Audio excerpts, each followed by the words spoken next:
This is Ilhan Omar on CNN, and she's being asked about voting for Biden. And I just want to play you this clip, and I mean, wow. On the president and this election, which is, as you point out, a really important one, you didn't vote for President Biden or for uncommitted in Minnesota's primary. The uncommitted vote was a big part of that primary in your home state. I wonder, if the election were held today, would you vote for Joe Biden? Can you confirm that he would have your vote today? Of course, democracy is on the line. We are facing down fascism. Excuse me, what? What do you mean, of course? Am I losing my mind here? What is she stuck in a different, part of the universe? She's in a different year. Does she not know what's happening in Gaza? What does she mean, of course? So she basically puts on a performance like during the primary. I'm neither uncommitted nor am I for Joe Biden. I'm kind of in the middle. Okay, so you're uncommitted. But okay. And then she says, yeah, of course I vote for him. It's what does she say? Confirm that he would have your vote today? Of course, democracy is on the line. We are facing down fascism. Guys, democracy is on the line. We are facing down fascism. Death to Hamas. Let's kill another 30,000 people, more, another 13,000 children. We're facing evil. And I personally know what my life felt like having Trump as the president of this country. And I know what it felt like for my constituents and for people around this country and around the world. We have to do everything that we can to make sure that doesn't. Yeah, Trump. Yeah, I remember. Yeah. She's not like, oh, well, Trump's just as much of a Zionist. And look at all the things he did for Israel. She's like, no. It's about me, my life. I'm more important than people in Gaza. But I'm still going to dress up and cosplay as a Muslim woman. And she says this during Ramadan. I mean...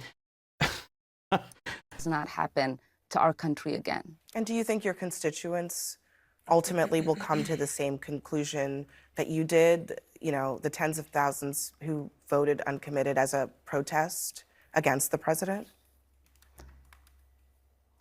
Well, the uncommitteds have been very clear. They want a change in policy, and we've seen that.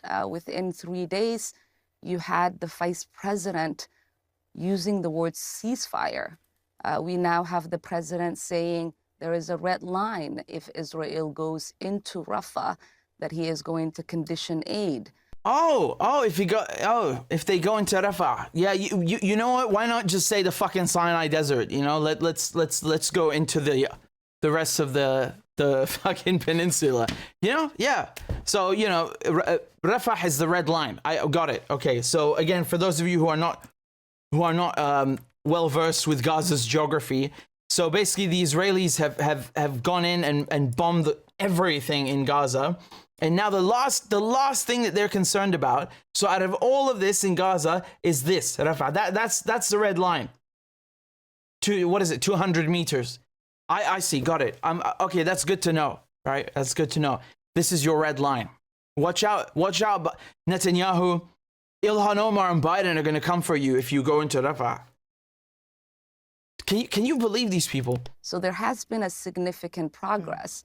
I think it is the responsibility of every citizen of this country that cares for the humanity of all to continue to push this administration to do what it can do to end the onslaught that Palestinians are living through every single day. Don't forget that Ilhan Omar voted to give Israel $3.8 billion, and she was among a handful of progressives who cast the deciding votes. So not only did she vote yes, but she made sure the bill passed.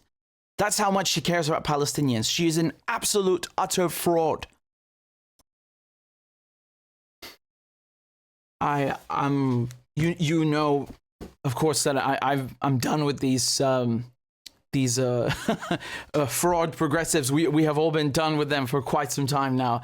I mean, really, just the way she says it also is so horrific, right? Like to pressure the administration to do what they can. What do you mean to do what they can? It's like, you know, they're just accidentally participating in genocide. They just forgot about it, and you know, they have to. Well, you know, we have to help them do what they can do. They're the ones supplying the bombs. Do you not read, or you know, you call yourself a politician? You're in Congress and you don't know what's happening. How disgusting! That is so disgusting.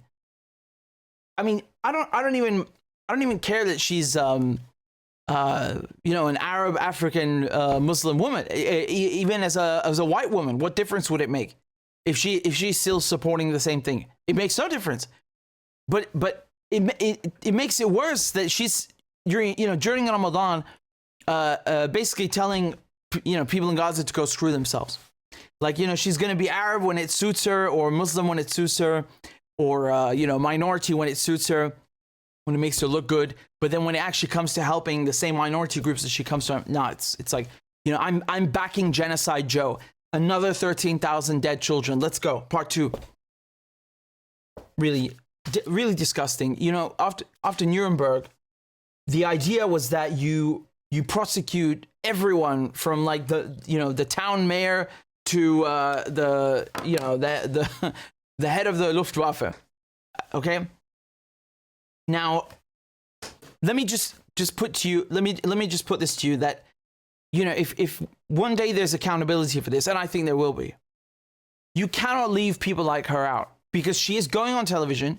She is campaigning for Genocide Joe. And she's doing that after everything you guys have just sat through, what I showed to you. Are you not disgusted by this? Are you not horrified by how this woman speaks? By how anyone speaks? How they dare to defend this kind of behavior in any fucking way? I don't care what you felt like under Trump. You see, this is the problem, is that they're going to behave like Trump, maybe worse than Trump. And then at the end of the day, they're going to say, but hey, you have to vote for us. This is about democracy. I mean, fuck your democracy. Go to hell with your democracy. Stop bombing people in Gaza, you wretched witch. I mean, how can I make this any simpler? How dare you? How dare you get on TV and say this shit to us?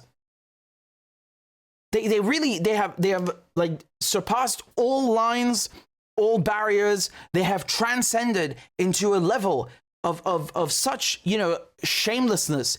I mean, they'll just walk naked in the street, you know, and just proudly profess death to the children in Gaza. That's how fucking shameless these people are.